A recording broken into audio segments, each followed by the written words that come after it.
عزیز دوستو، السلام علیکم۔ آج میں آپ کی خدمت میں حضرت علی رضی اللہ تعالیٰ عنہ سلام اللہ علیہ کا ایک اعرابی کے ساتھ ایک مکالمہ آپ کی خدمت میں پیش کر رہا ہوں۔ دوستو، احادیث کی کتابوں میں مذکور ہے کہ حضور نبی کریم صلی اللہ علیہ وآلہ وسلم کے وصال کے قریباً 10 دن بعد ایک اعرابی مسجد نبوی صلی اللہ علیہ وآلہ وسلم کے دروازے پر آیا۔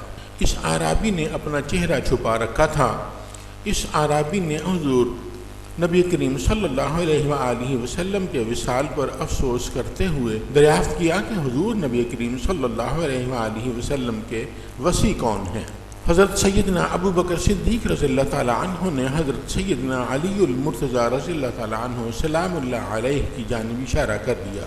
اس اعرابی نے حضرت سیدنا علی المرتضیٰ سلام اللہ علیہ کی جانب توجہ کرتے ہوئے سلام کیا۔ حضرت سیدنا علی المرتضیٰ رضی اللہ تعالیٰ عنہ نے اس کے سلام کا جواب دیتے ہوئے اس اعرابی کو اس کے نام سے پکارا۔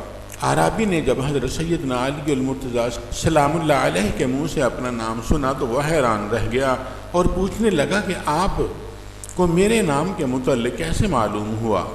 حضرت علی المرتضیٰ سیدنا علیہ السلام نے فرمایا، مجھے حضور نبی کریم صلی اللہ علیہ وآلہ وسلم نے خود خبر دی تھی اور تمہارے حال سے بھی آگاہ فرما دیا تھا۔ حضرت سیدنا علی المرتضیٰ سلام اللہ علیہ نے فرمایا، تمہارا نام مضر ہے اور تم عرب سے تعلق رکھتے ہو۔ تم نے اپنے قبیلے کو حضور نبی کریم صلی اللہ علیہ وآلہ وسلم کی بعثت کی خبر دیتے ہوئے کہا تھا کہ تہامہ میں ایک آدمی کھڑا ہوگا جس کے رخسار چاند سے زیادہ روشن ہوں گے اور اس کی گفتگو شہد سے بھی زیادہ میٹھی ہوگی۔ وہ خچر پر سواری کرے گا، اپنے کپڑوں اور جوتوں کو خود پیوند لگائے گا، زنا، شراب خوری، سود اور ناحق قتل کو حرام قرار دے دے گا۔ وہ خاتم الانبیاء ہوگا اور وہ رمضان المبارک کے روزے رکھنے والا ہوگا، بیت اللہ شریف کا حج کرے گا، نماز پنجگانہ ادا کرے گا۔ اے گروہ، اس پر ایمان لے آؤ اور اس کی تصدیق کرو۔ پھر تمہاری قوم نے تمہاری ان باتوں کو سن کر تمہیں قید میں ڈال دیا۔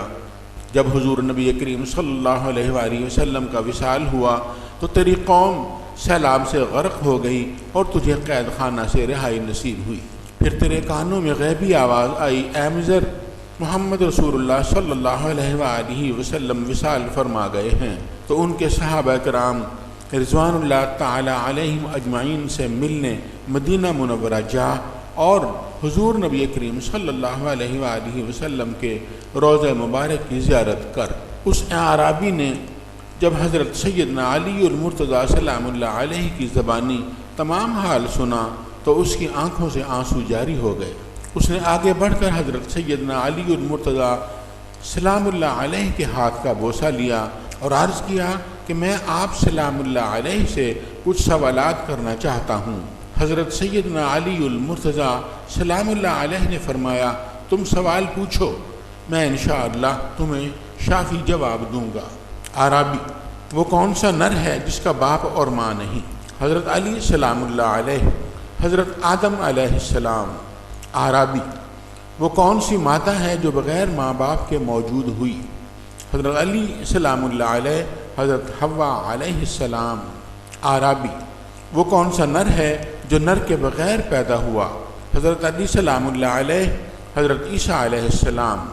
اعرابی، وہ کون سی قبر ہے جس نے صاحب قبر کو اپنے ساتھ سیر کروائی؟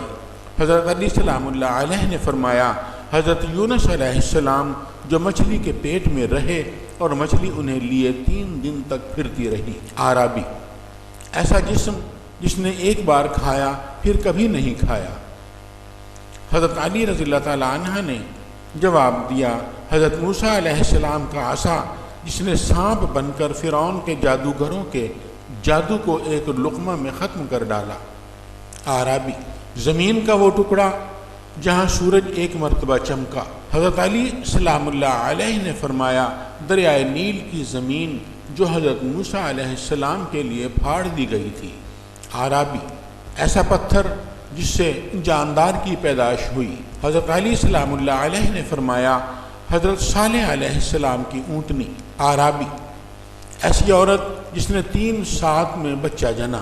حضرت علی سلام اللہ علیہ نے فرمایا حضرت مریم علیہ السلام اعرابی، 2 دوست جو دشمن نہیں ہوتے۔ حضرت علی سلام اللہ علیہ نے جواب دیا جسم اور جان، اعرابی 2 دشمن جو دوست نہیں ہوتے۔ حضرت علی سلام اللہ علیہ نے فرمایا موت اور زندگی، اعرابی شے کیا ہے اور لا شے کیا ہے؟ حضرت علی کرم اللہ وجہہ نے فرمایا شے مومن ہے اور لا شے کافر ہے۔ اعرابی رحم میں سب سے پہلے کس اعضاء کی شکل بنتی ہے؟ حضرت علی سلام اللہ علیہ نے فرمایا شہادت کی انگلی۔ اعرابی قبر میں سب سے آخر میں کون سی چیز فنا ہوتی ہے؟ حضرت علی سلام اللہ علیہ نے فرمایا بندہ کے سر کی ہڈی۔ اس اعرابی نے جب حضرت سیدنا علی المرتضیٰ کرم اللہ وجہہ رضی اللہ تعالی عنہ سلام اللہ علیہ کے جوابات سنے تو بے اختیار آپ سلام اللہ علیہ کا ماتھا چوم لیا۔ عزیز دوستو، یہ آرٹیکل یہاں مکمل ہوا۔ انشاءاللہ تعالی بہت جلد مزید ایسے واقعات لے کر بندہ آپ کی خدمت میں حاضر ہوگا۔ دعاؤں میں یاد رکھیے گا، اپنا خیال رکھیے گا۔ فی امان اللہ، اللہ حافظ۔